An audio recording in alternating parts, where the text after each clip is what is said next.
반갑습니다. 붓다의 복과 지혜입니다. 험난한 설산도 진리를 향한 마음은 멈추게 하지 못합니다.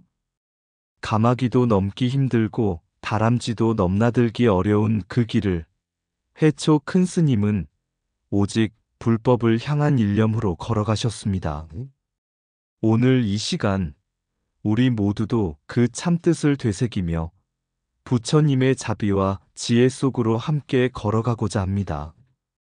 진리의 길은 멀고 험해도 그 발걸음 하나하나에 자각이 깃든다면 이미 도는 우리 곁에 있습니다.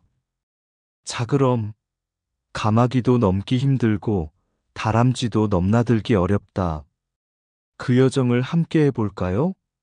설산을 넘은 발자국 하나. 옛날 한 수행승이 있었습니다. 그는 스승의 가르침을 따라 인도의 깊은 산골짜기에서 수행을 하다 마침내 부처님의 가르침을 온전히 이해하고자 히말라야를 넘기로 결심했습니다.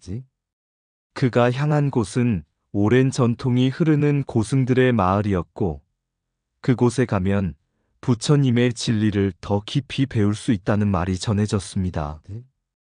그러나 그 길은 가마귀도 넘기 힘들고 다람쥐조차 넘나들기 어려운 설산의 길이었습니다. 사람들은 말렸습니다.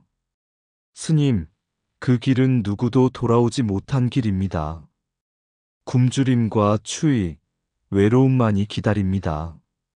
하지만 스님은 조용히 합장하고 말했습니다. 진리는 몸으로 배워야 하고 마음으로 깨달아야 합니다. 내가 걷는 길이 험할수록 그만큼 내 마음도 깊어질 것입니다. 그는 수개월간 눈보라 속을 걷고 또 걸었습니다. 발은 갈라지고 입에서는 피가 났지만 마음에는 오히려 평화가 찾아왔습니다. 어느 날 설산 고개를 넘다 문득 그는 멈춰 섰습니다. 그곳에는 새하얀 눈 위에 자신의 발자국만이 줄지어 이어지고 있었습니다. 그 순간 그는 문득 깨달았습니다. 진리는 멀리 있는 것이 아니라 내가 지금 이 발걸음을 내딛는 그 자리에 이미 있었다는 것을.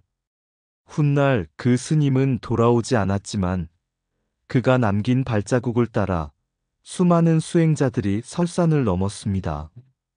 사람들은 그 길을 진리를 향한 외로운 고행의 길, 혹은 해초의 길이라 불렀습니다.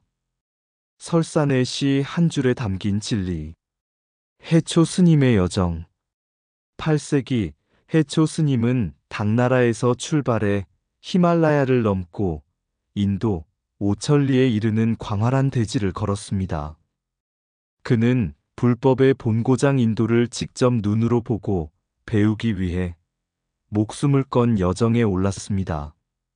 아무런 교통수단도 길도 지도도 없던 시대에 그의 여정은 단순한 여행이 아니라 참된 진리를 향한 몸으로 들이는 예경이었습니다.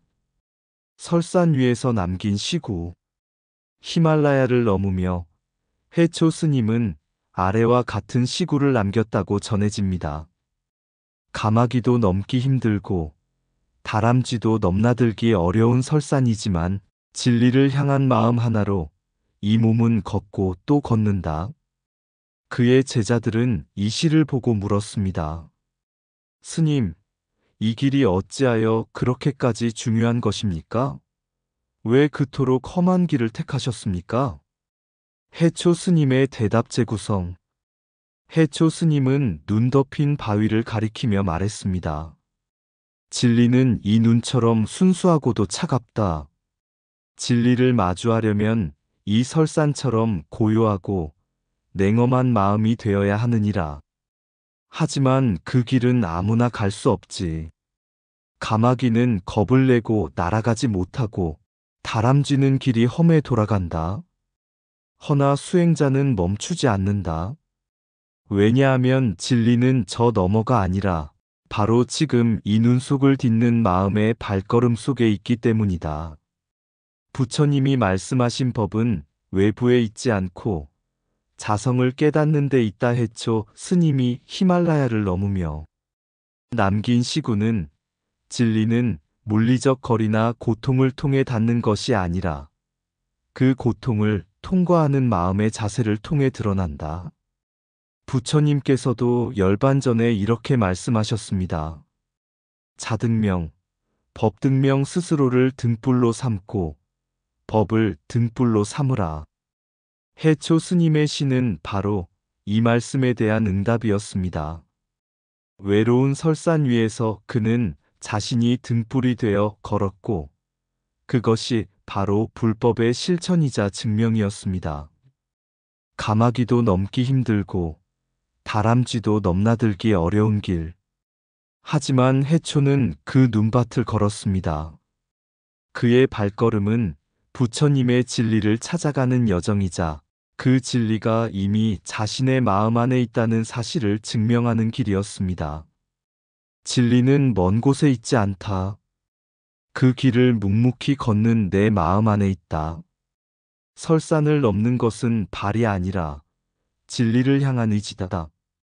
험한 길을 두려워 말라. 그 길 위에 진리가 깃든다. 스스로를 등불로 삼을 때 어둠은 두렵지 않다. 몸은 고단해도 마음이 깨어 있다면 모든 걸음이 수행이다. 가장 높은 설산은 밖에 있지 않다. 마음의 산을 넘는 자가 참된 승려다. 참된 깨달음은 눈보라 속에서도 미소 지을 수 있는 마음에서 비롯된다. 길은 발 아래 있으되 답은 마음 안에 있다. 진리는 결코 찾는 자를 버리지 않는다. 다만 견디는 자에게만 문을 연다. 세속의 편안함을 버린 자만이 법의 향기를 맡을 수 있다. 설산을 넘는 시 한 줄이 수많은 경전보다 깊을 수 있다. 두려움을 넘어서면 길이 되고 집착을 놓으면 등불이 된다. 물질은 길을 막지만 마음은 길을 만든다. 침묵 속에서 묻는 자에게 법은 스스로 대답한다. 해초는 설산을 넘었고 우리는 마음의 설산을 넘어야 한다. 왕오천 축국전에 담긴 부처님의 참된 뜻. 낯선 땅에서 되새긴 진리. 한 승려가 있었다. 이름은 해초. 당나라의 청년 출가자였으나 그의 눈은 하늘보다 높고 마음은 진리보다 깊었다. 그는 법을 좇아 마침내 인도 5천 축국의 땅을 밟는다. 낯선 언어, 다른 풍습, 이질적인 정치체제. 어떤 나라는 붓다의 가르침을 순수하게 따랐고 또 다른 나라는 이름만 남은 껍데기였다. 그 모든 것을 그는 눈으로 보고 귀로 듣고 마음으로 기록하였다. 그것이 왕오천 축국전이다. 하지만 이 책은 단순한 여행기가 아니다. 그것은 마치 한 수행자가 거울을 들고 세상을 비춰보는 것과 같다. 그는 나라의 정치가 혼란할수록 부처님의 법이 약해지고 탐욕과 분열이 일어나는 것을 보았다.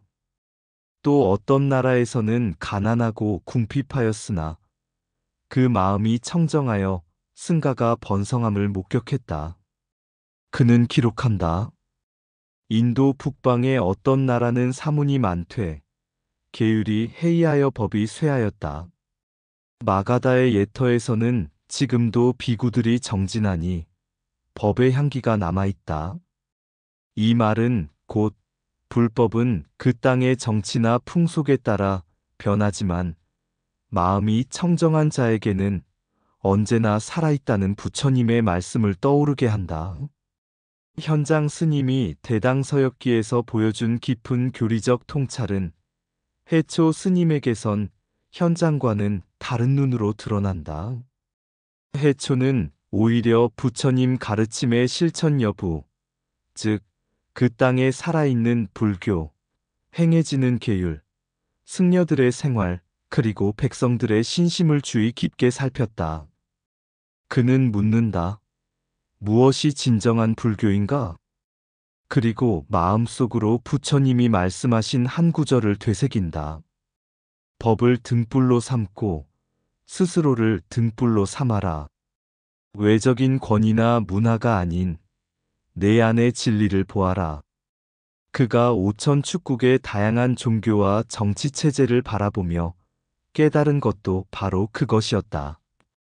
어떤 곳은 불상이 금으로 치장되어 있었으나 자비는 없었고, 어떤 곳은 초라한 초막뿐이었으나 수행자들의 눈빛은 부처님처럼 맑았다. 그리하여 왕오천 축국전은 우리에게 속삭인다. 진리는 겉모습이 아니다. 진리는 마음의 향기다. 진리는 국경을 넘고 마음속에 뿌리내린다. 불상은 금으로 빛나도 자비가 없으면 빈 껍데기일 뿐이다. 법은 말이 아니라 삶으로 전해진다. 계율은 억압이 아니라 마음을 맑히는 거울이다. 정치가 혼란할수록 수행자의 마음은 더욱 고요해야 한다. 신심은 왕보다 강하고 탐욕은 나라를 무너뜨린다. 부처님은 제자리에 계시나 보는 눈이 흐려지면 사라진다. 풍속은 다를 수 있어도 고통과 자비는 하나다. 많은 절이 있어도 수행자가 없으면 그것은 폐허다. 청정한 마음 하나가 1000개의 탑보다 귀하다. 말법의 시대일수록 작은 실천이 큰 등불이 된다. 부처님의 길은 먼 여정이 아니라 순간순간에 깨어 있습니다. 타국의 법도와 풍속을 보되 법의 본뜻을 잊지 마라. 진리는 변하지 않되 그를 따르는 자의 마음은 변한다. 불법은 기록에 있지 않고 오늘의 삶에 있다. 왕오천 축국전의 기구한 운명, 벨리오와 왕도사의 만남, 유실된 23장, 문화재를 지키지 못한 아픔. 잃어버린 것은 글이 아니라 마음이다.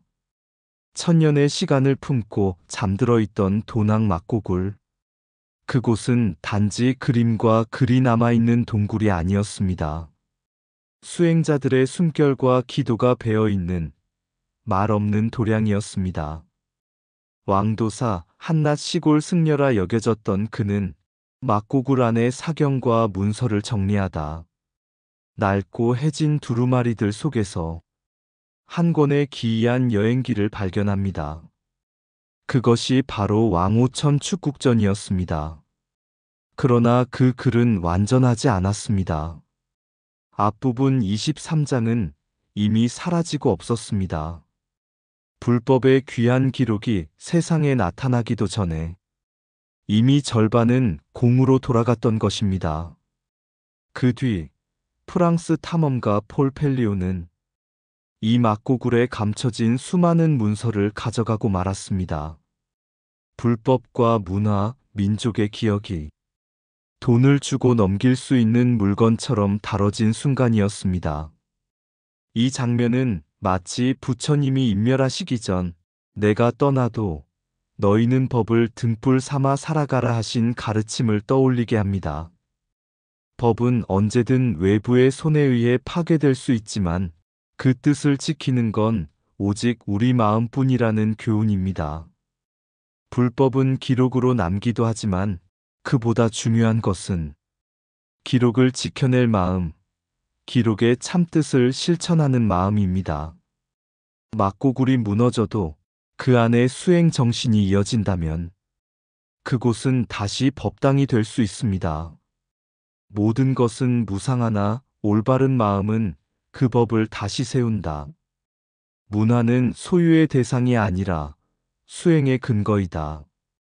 잃어버린 유산은 슬픔이지만 되찾으려는 마음은 희망이다. 경전이 사라져도 자비심은 그 뜻을 되살린다. 진정한 법당은 돌이 아닌 자비를 품은 마음 속에 있다. 경전은 사라질 수 있어도 깨달음의 향기는 사라지지 않는다. 잃어버린 유산을 애통해하지 말고 그 뜻을 되살리는데 정진하라. 탐욕은 문화재를 훔치고 어리석음은 그 가치를 잊게 만든다. 보존하지 못한 과거는 슬픔이지만 배우지 못한 현재는 죄이다. 글이 사라져도 뜻은 남고 뜻이 사라지면 법도 무너진다. 법은 종이에 있는 것이 아니라 수행하는 삶 속에 있다. 무상 속에 모든 것이 사라지나 수행의 정성만은 영원하다. 동굴이 닫혀도 부처님의 눈은 늘 세상을 바라보신다. 문화는 전시할 것이 아니라 존중하고 배워야 할 도반이다. 무지한 마음은 문화재보다 더 큰 것을 잃게 한다. 법을 지키는 자는 기록이 아닌 올바른 실천을 지킨다. 남이 훔쳐간 건 종이지만 내가 놓친 건 신심이다. 과거는 잊혀질 수 있어도 자비는 되살릴 수 있다. 무너진 벽화에도 부처님의 미소는 여전히 머문다. 벽 속에 잠든 법, 마음에서 다시 피어나다. 막고굴 깊숙한 어둠 속에 묻혀있던 수많은 경전과 벽화들. 그들은 수백 년 동안 아무 말 없이 바람과 모래 속에서 숨쉬고 있었습니다. 그러다 어느 날 그 침묵은 탐욕과 무지 앞에서 찢겼고 법은 낱낱이 해외로 흩어졌습니다. 하지만 부처님께서는 이렇게 말씀하셨습니다. 법은 형상에 머물지 않고 그 뜻은 집착을 떠난 곳에서 꽃핀다. 막고굴의 벽이 무너지고 경전의 앞부분이 유실되었을지라도 우리가 이 상실 앞에서 자비를 배우고 보호의 책임을 다시 일으킨다면 그것은 단순한 복원이 아닌 참된 법의 계승입니다. 한때 벽화 속에서 미소 지은 부처님은 지금 우리의 삶 속에서 묵묵히 다시 그려지기를 기다리고 계십니다. 문화유산은 지나간 영광이 아니라 우리가 지금 지키고자 하는 마음의 법당입니다. 그래서 진정한 발견은 벽 속에서가 아니라 잃지 않으려는 우리의 마음 속에서 시작됩니다. 험산을 넘으며 해초 스님께 바치는 시. 가마귀도 넘지 못하고 다람쥐도 길을 잃는 그 설산. 나는 홀로 건노라. 바람은 모래처럼 매섭고 고행은 내 숨결 속에 얼어붙는다. 해는 지고 하늘엔 기러기 한 마리. 서라벌을 향해 날아가네. 내 고향에 닿을 수 없다 해도 이 몸의 발걸음은 진리를 좇는다. 부처님이 일러주시길 온갖 고통도 연기라 모두 인연 따라 피고 지느니라. 나는 그 말씀을 새기며 천축의 먼들을 지나네. 왕오천 축국 그 이름 아래 나는 부처의 나라를 기록하고 마음의 불을 지피는 등불을 품었노라. 허나 그 책의 절반은 사막의 불씨로 사라지고 내 발자취는 모래바람에 흩어졌도다. 그러나 법은 남고 진리는 말 없는 바위에 새겨졌으니 이 험한 길의 끝에서도 나는 알고 있었노라. 부처님의 자비는 어둠 속에서도 빛나는 등불이라. 이상 붓다의 복과 지혜였습니다. 오늘도 복지구족한 날 되세요. 구독과 좋아요는 붓다의 복과 지혜를 밝히는 큰 자비의 등불이 됩니다.